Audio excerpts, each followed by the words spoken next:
Hello everyone, my name is Aakriti Mishra. Welcome back to my channel. तो आज हम अपने हिस्ट्री के second chapter writing and city life के most important multiple choice questions करने वाले हैं, जो कि आपको फैक्चुअली रेडी कर देंगे एंड उसके साथ साथ एग्जाम पर्सपेक्टिव से भी ये बहुत इंपॉर्टेंट क्वेश्चंस है जो आ सकते हैं। So let us start. So our first question is last Assyrian king of Babylon. Babylon का जो लास्ट असीरियन किंग था, हमें उसका नेम बताना है। क्या वो एसुरबेनिपाल थे, नेबोनिडस थे, नेबुपुलिसार थे या एमोराइट्स थे? तो इसका करेक्ट आंसर है option A, Ashurbanipal. Now second question is who release Babylonia from Assyrians. Assyrian से बेबीलोनिया को किसने रिलीज कराया, हमें उसका नाम बताना है। एमोराइट्स ने, सार्गन ने, नेबोनिडस ने या नेबुपुलिसार ने? तो इसका करेक्ट आंसर है option D, Nabopolassar. Now our third question is Dash was the last ruler of independent Babylon. So we have to tell about the last ruler of independent Babylon. See, in first question we saw that who was the last king of Babylon. But now we are talking about the last ruler of independent Babylon. So there is a difference between Babylon and independent Babylon. So here the answer would be option A, Nabonidus. Now the fourth question is capital of Babylonia in the reign of Assurbanipal. Assurbanipal के दौर में Babylonia का capital क्या था? Sargon था, नाइनवे था, मारी था या नन ऑफ द अबव? तो मारी तो आपका मेसोपोटामिया का ही कैपिटल था, सार्गन तो हमारे अक्कड़ के किंग थे, तो नाइनवे ही जो है इसका आंसर है। तो option B is the correct answer of this question. Now our fifth question is who was king of Akar. तो मैंने बताया था कि इसके जो किंग थे वो आपके सार्गन थे, क्योंकि एनमेरकर तो आपके उरुक के किंग थे। नेबोपोलिसर और नेबोनिडस के बारे में हमने अभी पढ़ रखा है, तो वो नहीं थे अक्कड़ के king. Now the sixth question is who was king of मारी। तो देखो, एनमेरकर और गिलगमिश ये दोनों उरुक के किंग रह चुके हैं। जिम्रिलिम जो है वो मारी के किंग होंगे। तो नेबोनिडस के बारे में तो हमने जान लिया है कि वो इंडिपेंडेंट बेबीलोन के लास्ट रूलर थे, तो वो तो हो नहीं सकते हैं। तो इसका जो करेक्ट आंसर है वो है आपका option A, Zimrilim. Now our seventh question is there were dash rooms in the palace at King of Mari. अब हमने एलिमिनेशन मेथड से फिफ्थ और सिक्स्थ क्वेश्चन के आंसर्स जान लिए, बट सेवन्थ में आपको एग्जैक्टली पता होना चाहिए कि कितने रूम्स थे। तो इसका जो सही आंसर है वो है 260 रूम्स। तो option D is the correct answer. आप मुझे कमेंट में बताओगे कि वो कितने हेक्टेयर्स का था। ओके, मतलब इतना तो हमें पता चल गया कि कितने रूम्स थे, बट कितने हेक्टेयर का वो जो रूम था आपको वो कमेंट में बताना है। Then our eighth question is kings of Mari were of dash community. मारी के जो किंग्स थे वो किस कम्युनिटी के थे, आपको वो बताना है। असीरियंस की कम्युनिटी के थे, एमोराइट थे या दोनों थे या नन ऑफ द अबव? तो अक्सर हम लोग बोथ ए एंड बी वाले ऑप्शन को देखकर उस पर ही जंप कर जाते हैं, but we don't have to do this. हमारा जो करेक्ट आंसर है वो है एमोराइट्स, तो इस पर थोड़ा ध्यान देना है। Now our ninth question is in 2000 BCE city that flourished as the royal capital of Mesopotamia was। तो ये मैंने बताया था कि मेसोपोटामिया का जो रॉयल कैपिटल था वो था आपका मारी। तो option A is the correct answer.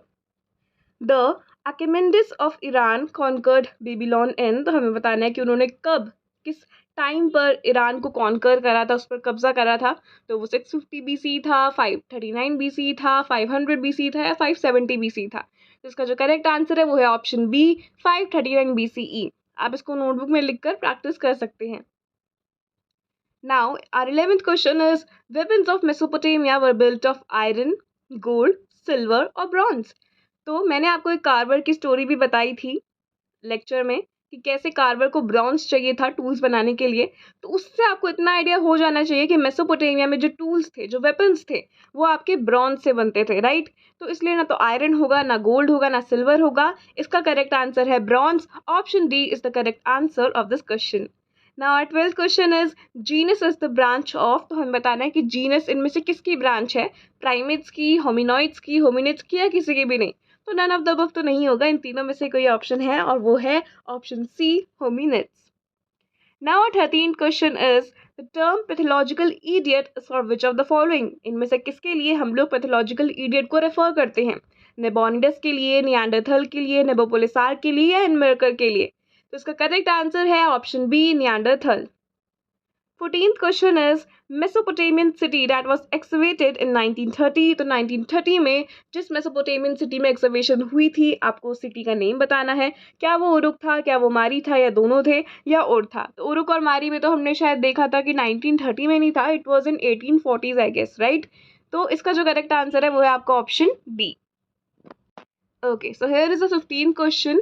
Cuneiform is derived from which language. ये जो टर्म है क्यूनिफॉर्म, इसको हमने किस लैंग्वेज से डिराइव करा है? तो ये आपका है लैटिन. तो ऑप्शन ए इसका जो है करेक्ट आंसर है. देन हम बात करते हैं 16 क्वेश्चन की. Dexterity of hands refers to. Dexterity of hand किसको रेफर करता है? फ्लेक्सिबिलिटी ऑफ हैंड्स को करता है, हार्डनेस ऑफ हैंड्स को करता है, रफनेस ऑफ हैंड्स को करता है, या फिर किसी को भी नहीं? तो इसका जो करेक्ट आंसर है वो है option A, flexibility of hands. Okay, क्योंकि उनके हाथ फ्लेक्सिबल होते थे, जो लाइक टूल्स बनाया करते थे, उनके हैंड्स फ्लेक्सिबल होते थे, and that's why they were able to make tools and weapons and all. Okay, now 17 question is earliest temples in Mesopotamia were seen in. जो अर्लीस्ट टेम्पल्स थे मेसोपोटामिया में वो हमें कब देखने को मिले हैं? 9000 BC में, 5000 BC में, 76890 BC में, या फिर 7000 BC में? इसका करेक्ट आंसर है 5000 BC में. ये आपको एग्जैक्ट पता होना चाहिए, तभी you will be able to guess it. Okay, now our 18th question is Gilgamesh was composed during 2000 BC in dash tablets. तो Gilgamesh basically was a kind of epic, और हमें ये बताना है कि वो कब कंपोज हुआ था. लाइक वो तो हमें बता दिया 2000 BC, लेकिन कितने टैबलेट्स में हुआ था हमें वो बताना है. तो ये है हमारा 12 tablets. Okay, so option C is the correct answer. Now 19th question is when did ancient towns begin to flourish in Mesopotamia? तो मेसोपोटामिया में जो ancient towns थे वो कब flourish होने शुरू करे? और इसका जो करेक्ट आंसर है वो है option D, bronze age, that is C.3000 BC. Okay, now our 20th question is Cunius and Forma refers to what respectively? अब क्यूनियस और फॉर्मा की वजह से ही आपको क्यूनिफॉर्म टर्म आया था, राइट? हमने अभी पढ़ा कि लैटिन से हमने जो है डिराइव करा है क्यूनिफॉर्म टर्म. तो हमें बताना है कि क्यूनियस और फॉर्मा किसको रिप्रेजेंट करते हैं, किसको रेफर करते हैं. तो क्यूनियस का मतलब होता है वेज और फॉर्मा का मतलब होता है शेप, और हमें रिस्पेक्टिवली बोला गया है, तो option B is the correct answer. Okay, क्योंकि क्यूनियस के लिए वेज है और फॉर्मा के लिए शेप है. ओके, तो ये ऑप्शन भी आपका करेक्ट आंसर हो जाता है. Okay, so here is our 21st question. Dash was the mark of a city dweller role in public life. इसका जो करेक्ट आंसर है वो है आपका सील. तो सील एक तरीके का मार्क होता था of a city dweller role in public life. Okay, and here is a 22nd question. Dash is a covered basin in the ground into which water and sewage flows. Option A is drains, option B is tablets, option C is sumps, and D is none of the above. So the answer is option C, sums. Okay, sums was a covered basin in the ground into which water and sewage flows. Okay, so Mesopotamian tablets refers to copper from. तो वो Mesopotamian tablets जो कि copper से बनी होती थी उनको हम क्या कहते थे? तो उनको हम कहते थे अलाशिया. उनको हम अलाशिया से रेफर करा करते थे. ओके, एंड अलाशिया एक काइंड ऑफ आइलैंड है ऑफ सिप्रस. तो ये दोनों बहुत इंपॉर्टेंट है, तो आप ये याद कर लेना. So 25th question is the people of Dash city below mountain saluted messenger of Enmerkar like tiny mice. तो मैंने आपको एनमेरकर की कहानी सुनाई थी कि कैसे वो अपने जो है मैसेंजर को भेजते हैं चीफ ऑफ अराटा के पास लापिस लजूली के लिए. तो जब मैसेंजर जाते हैं तो उनको किस सिटी के लोग टाइनी माइस की तरह, चूहों की तरह, छोटे छोटे चूहों की तरह सल्यूट करते हैं? तो इसका जो करेक्ट आंसर है वो है ऑप्शन ए, स्यूजा सिटी के लोग करते हैं. नाउ 26th क्वेश्चन इज, ये आपको पता होना चाहिए, मैंने लेक्चर में बताया है अच्छे से. So the story of Noah is similar to the story in Mesopotamian tradition where principal character was dash. अवतार था, उत्नपिष्टिम था, जीरो सूद्रा था, या बोथ बी एंड सी? इसका करेक्ट आंसर है option D, both B and C. ये मैंने आपको नोआ की स्टोरी बताई थी अच्छे से, राइट? कि कैसे वो बोट अरेंज करता है एंड हर एक स्पीशीज में से पेयर को लेता है. तो ये आपने अगर लेक्चर देखा होगा तो आपको देखते ही आंसर जो है पता चल गया होगा. Okay, so our 27th question is in the north of Mesopotamia there is a stretch of upland called a dash. ये भी हमने लेक्चर में देखा है, ये भी आपको जो है पता होना चाहिए. Where animal herding offers people a better livelihood than agriculture. After the winter rains, sheep and goats feeds on the grass and low shrubs grow here. इसका करेक्ट आंसर है स्टीप. आपको देखते ही पता चल जाना चाहिए क्योंकि मैंने आपको लेक्चर में बताया था. Okay, so here is a 28th question. The division of dash is a mark of urban life. तो किसका डिवीजन एक अर्बन लाइफ को basically we can say refer करता है? तो वो गुड्स होता है, लैंग्वेज या लेबर, या नन ऑफ द अबव? इसका करेक्ट आंसर है ऑप्शन सी, लेबर. क्योंकि सबका अलग अलग काम हुआ करता था, सब लोग एक दूसरे पे डिपेंडेंट हुआ करते थे, एक काइंड ऑफ इंटरडिपेंडेंस था, साथ ही साथ लोगों के काम अलग अलग थे, एंड इसी से हमारा अर्बनाइजेशन आता है, इसी से सिटीज़ की डेवलपमेंट होती है, और इसी से हम लोग कह सकते हैं कि अर्बन लाइफ शुरू होती है. तो इसका करेक्ट आंसर है ऑप्शन सी, लेबर। ये भी मैंने आपको लेक्चर में बताया है अच्छे से एक्सप्लेन करके, तो if आपने नहीं देखा है तो पार्ट 1, पार्ट 2 और पार्ट 3 इस चैप्टर के अपलोडेड हैं, आप देख सकते हो। Okay, so here is a 29th question, women's head work का स्टैचू। ये भी हमने लेक्चर में देखा है, आपको ये आंसर पता होना चाहिए। वो स्कल्प्टेड इन वाइट मार्बल, वो वाइट मार्बल से बना था। एंड वो कहाँ पर था बेसिकली, आपको ये बताना है। मारी में था, उर में था, उरुक में था, या कहीं पर भी नहीं। तो ये आपका उरुक में था, मैंने ये भी अच्छे से एक्सप्लेन करा था। उसमें जो ब्लैक पोर्शन था वो आपका बाइटुमिन से बना था, which was a type of coal. उसके आइज का जो वाइट पोर्शन था स्टैचू का, वो आपका बना था किससे, वो आपका शेल से बना था। ब्लू पोर्शन जो है आपका लापिस lazuli से बना था। एंड पूरा जो स्टैचू था वो वाइट मार्बल से बना था। और किस सिटी में बना था, उरुक सिटी में बना था ऑफ मेसोपोटामिया। तो ये मैंने आपको बहुत अच्छे से एक्सप्लेन करा था लेक्चर में, आप वो लेक्चर देख सकते हो। 30th question is the eyes and eyebrows would probably have taken dash bracket में ब्लू एंड शेल ब्रैकेट में white and bitumen black in ledge respectively. मैंने अभी अभी आपको जस्ट बताया और लेक्चर में भी मैंने आपको ये चीज़ बताई है, तो इधर आएगा आपका लापिस lazuli।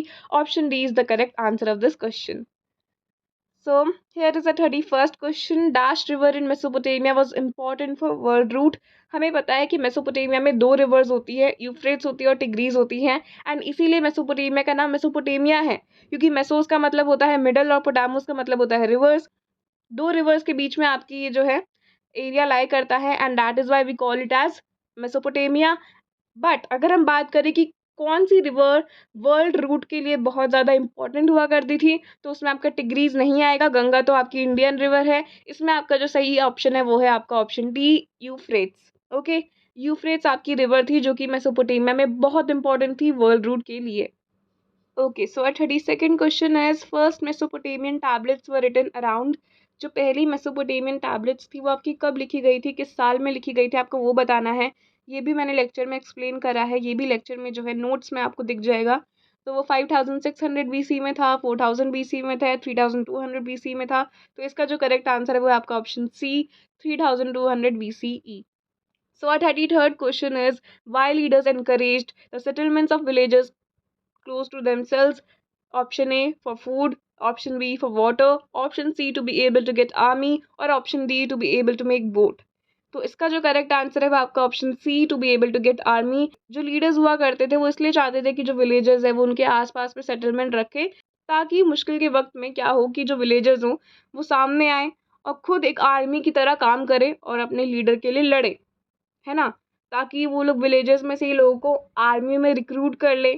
तो इन सारे रीजंस की वजह से जो लीडर्स हुआ करते थे वो ये चाहा करते थे कि जो विलेजर्स है वो उन्हीं के आसपास सेटलमेंट रखे, for a kind of security we can say. Okay, now our 34th question is, what was the technological landmark. आप इसको स्टार मार्क कर लो, आपको जो भी करना है कर लो। It is an important question and the answer is potter's wheel.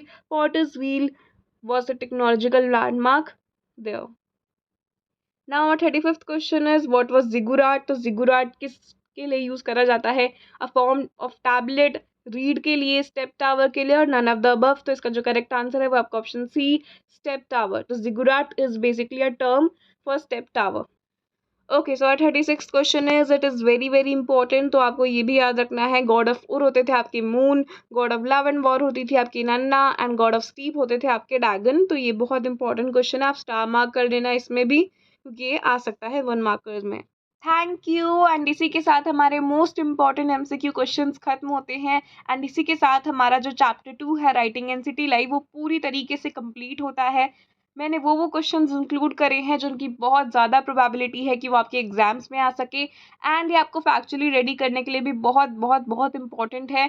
मैंने 15 मिनट में आपको 40 MCQs करा दिए हैं, अब इससे ज़्यादा आपको क्या ही चाहिए। सो यस, आप इसको नोटबुक में लिखकर प्रैक्टिस कर सकते हो, नहीं तो वीडियो से सुनकर लर्न कर सकते हो। एंड यस, इसी के साथ हमने ये चैप्टर अपना खत्म कर लिया है। आई होप आपको अच्छा लगा हो। Stay tune, stay connected, and do not forget to do like, share and subscribe this channel, and also do comment so that I can know your feedback, I can know what kind of videos do you want, and yes, bye bye, see you soon with the next video.